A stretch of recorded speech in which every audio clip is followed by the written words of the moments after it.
Hello दोस्तों, स्वागत है आप सबका एक नई कहानी में। देर नहीं हो रही, आओ चाचा।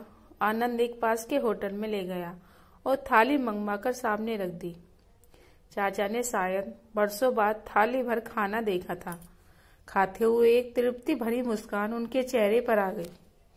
जीते रहो बउआ, खुदा खूब तरक्की दे, खुश रखे, चाचा ने मन भर दुआ दी।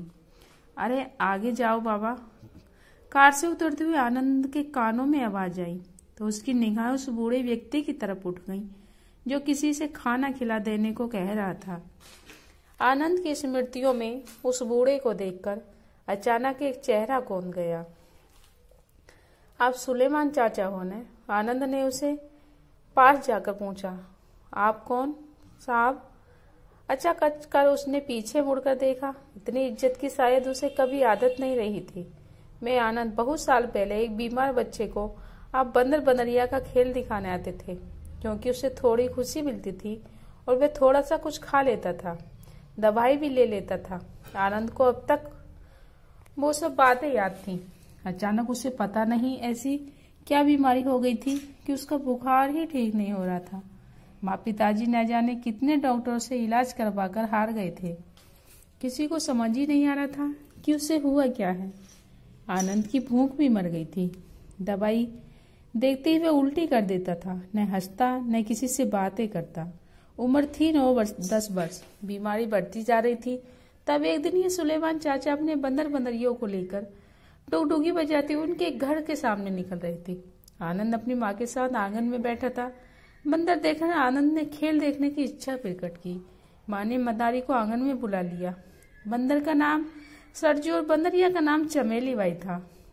उनकी करतब देखकर आनंद महीनों बाद मुस्कुराया था। जब माँ ने दोनों को केले दिए तो आनंद ने भी खाने को कुछ मांगा।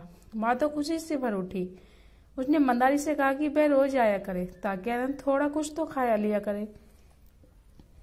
तब मंदारी रोज आने लगा। आनंद उसे सुलेमान चाचा कहता। सरजू और चमेली बाई आनंद को नाच दिखाते उससे काफी घुल मिल भी गए थे। सुलेमान चाचा खेल खेल में आनंद को दवाई भी खिला देते।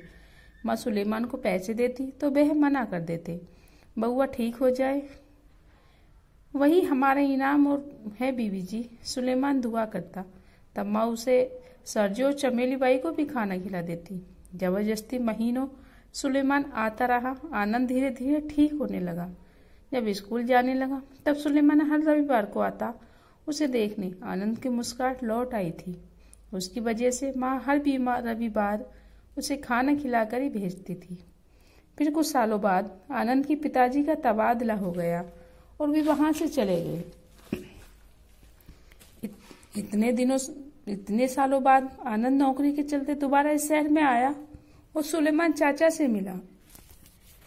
हाँ हाँ आनंद बउआ, अरे तुम तो साहब बन गए, कैसे हो बउआ? सुलेमान की आंखें भीग गई। मैं ठीक हूँ चाचा। सरजू और चमेली बाई, आनंद ने कहा, चले गए। मेरे जीवन भर के साथी चले गए, सब चले गए। चाचा की आंखों से उनकी याद में आंसू बहने लगे। और घर में आनंद ने पूछा, बच्चे हैं नहीं? पत्नी भी सालों पहले गुजर गई। सरजू चमेली बाई का साथ था, वो भी चाचा का गला रूंध गया। उम्र भर उन दोनों ने ही मुझे पाला, कमा कर खिलाया। आनंद ने देखा चाचा के कपड़े फटे हुए थे। दोनों पैरों में अलग अलग नाप की चप्पलें थी। उन दोनों के न रहने पर इस बुढ़ापे में अब शायद भीख मांगकर ही खाना खाते हैं। आओ चाचा, चलकर खाना खाते हैं, आनंद भरे गले से बोला। नहीं नहीं बेटा, देर हो रही है, तुम जाओ। चाचा संकोच से भरकर जाने लगे। देर नहीं हो रही, आओ चाचा। आनंद एक पास के होटल में ले गया और थाली मंगवाकर सामने रख दी। चाचा ने शायद बरसों बाद थाली भर खाना देखा था। खाते हुए एक तृप्ति भरी मुस्कान उनके चेहरे पर आ गई। जीते रहो बेटा, खुदा खूब तरक्की दे, खुश रहो, चाचा ने मन भर दुआ दी। आनंद ने होटल वाले को महीने भर के पैसे दे दिए और कहा कि चाचा को दोनों समय पेट भर खाना खिला दिया करे। हर महीने पैसे दे जाया करेगा। अब उसे सुलेमान चाचा के लिए कुर्ता पजामा और जूते खरीदने थे। बचपन की मुस्कुराहटों का कर्ज तो वह चुका नहीं सकता था, लेकिन कुछ फर्ज तो पूरा कर ही सकता था। दोस्तों, उम्मीद करती हूँ कहानी आप लोगों को पसंद आई, तो प्लीज़ वीडियो को लाइक शेयर कीजिए और हर रोज नई कहानी पढ़ने के लिए चैनल को सब्सक्राइब कीजिएगा।